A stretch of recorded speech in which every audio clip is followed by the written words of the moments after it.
नमस्ते भाइयों। मैं आज आपको जो मध्य प्रदेश में लैब टेक्नीशियन, प्रयोगशाला सहायक और प्रयोगशाला परिचालक की जो पोस्ट आई है, उसका फॉर्म स्टेप बाय स्टेप कैसे घर बैठे आप भरेंगे उसके बारे में जानकारी दूंगा। वीडियो को शुरू से लेकर अंत तक जरूर देखें।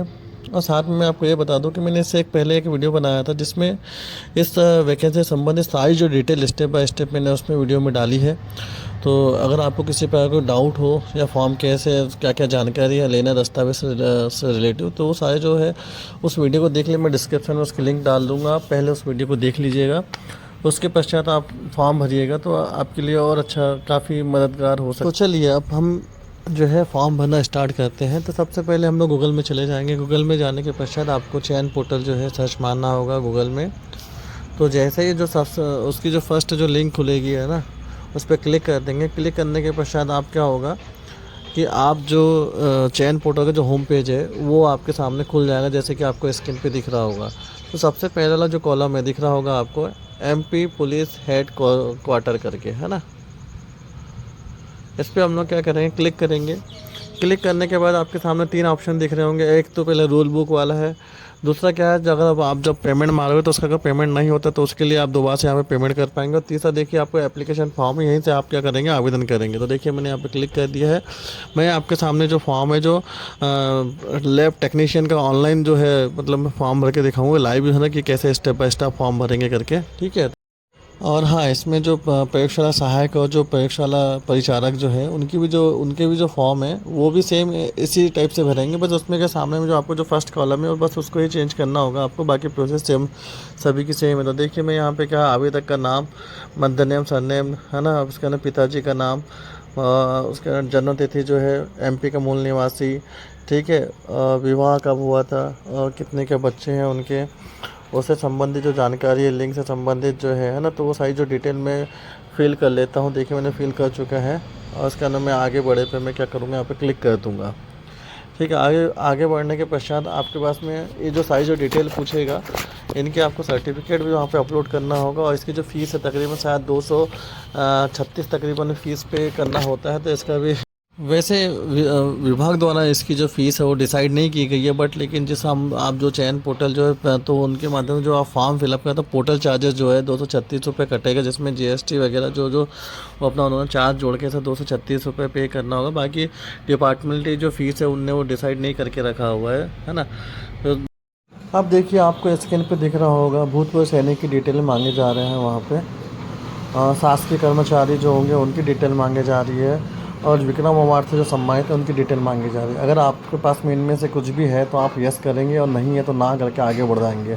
और अगर आप यस करते हैं तो उसको जो सर्टिफिकेट जो भी आपको इशू होंगे उसको अपलोड भी करना होगा, ठीक है।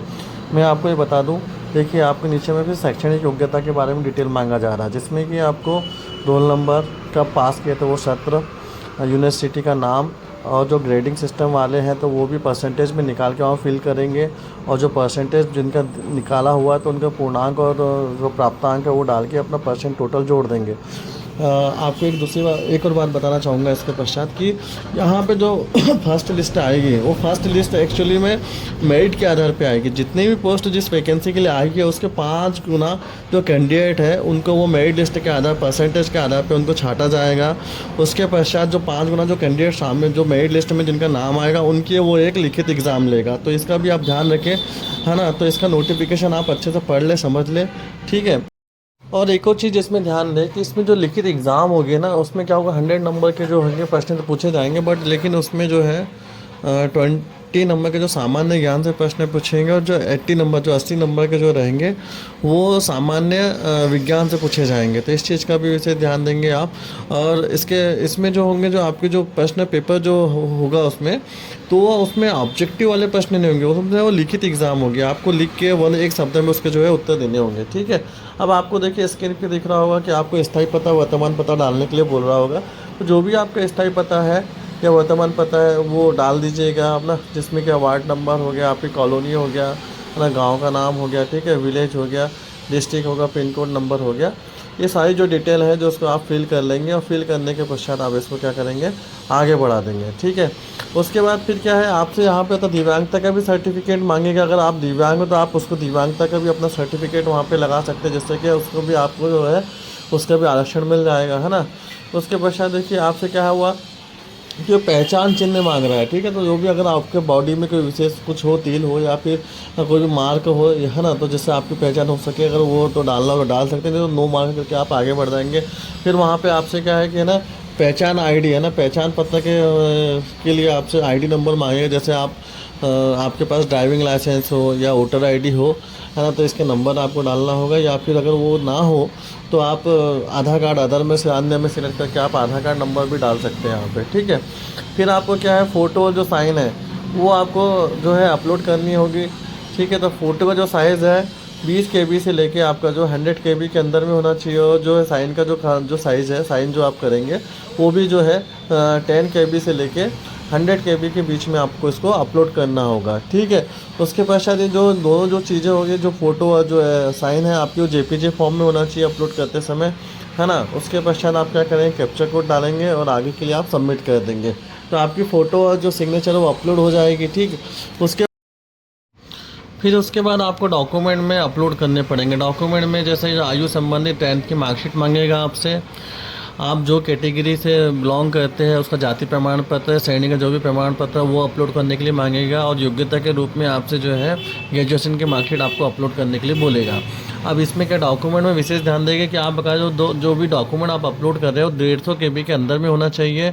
और वो नॉर्मली ऐसे ये डॉक्यूमेंट क्या होता है अपलोड नहीं हो पाते, तो उसका पिक्सल सेट करना पड़ता है। तो आप देखिए उसमें क्या है पिक्सल का साइज़ दिया हुआ होता है उसमें कि 700 इंटू है ना 800, है ना, ये पिक्सल आप सेट कर लीजिएगा सिस्टम में जाके। या फिर आप ज़्यादा तो सब फोटोशॉप से भी आप इसको सेट कर सकते हैं, है ना। तो डॉक्यूमेंट अपलोड करते समय थोड़ी सी दिक्कतें होती हैं, ठीक है। तो उसको आप सेट कर लेंगे और उसमें क्या है उसको आप वो अपलोड कर देंगे। दूसरी बात, इसमें जो जितनी भी पोस्ट आई हुई है ना, तो इसकी जो पोस्ट है इसमें क्या कम ज़्यादा की जा सकती है। उनने अपने नियम या नोटिस में उनने ये बोला है कि पोस्ट एक तो कम हो सकती है, बढ़ाई जा सकती है, तो इसका भी विशेष आप ध्यान रखेंगे, ठीक है।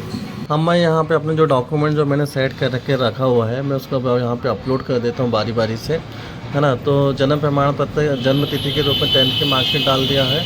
श्रेणी है ना कि OBC है तो OBC का जो कास्ट सर्टिफिकेट वो अपलोड कर दिया है इसमें। और शैक्षणिक योग्यता के रूप में मैंने क्या UG है ना क्या BSc की जो मार्कशीट है वो अपलोड कर दिया है, ठीक है। इसके बाद में मैं इसको क्या सबमिट मार दूँगा। सबमिट करने के पश्चात क्या होगा कि हमारे पास में एक रेफरेंस नंबर जारी हो जाएगा, ठीक है।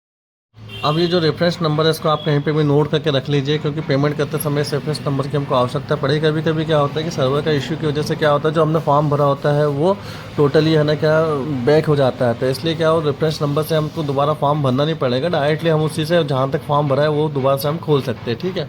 अब देखिए इसका जो हमको पेमेंट करना होगा तो हम पेमेंट क्या है UPI से ही पेमेंट कर सकते हैं, या हम MP ऑनलाइन की जो साइट है ना जो है MP ऑनलाइन से भी हम लोग इसका पेमेंट कर पाएंगे, है ना। पेमेंट करने के जो भी बहुत से ऑप्शन है, ठीक है।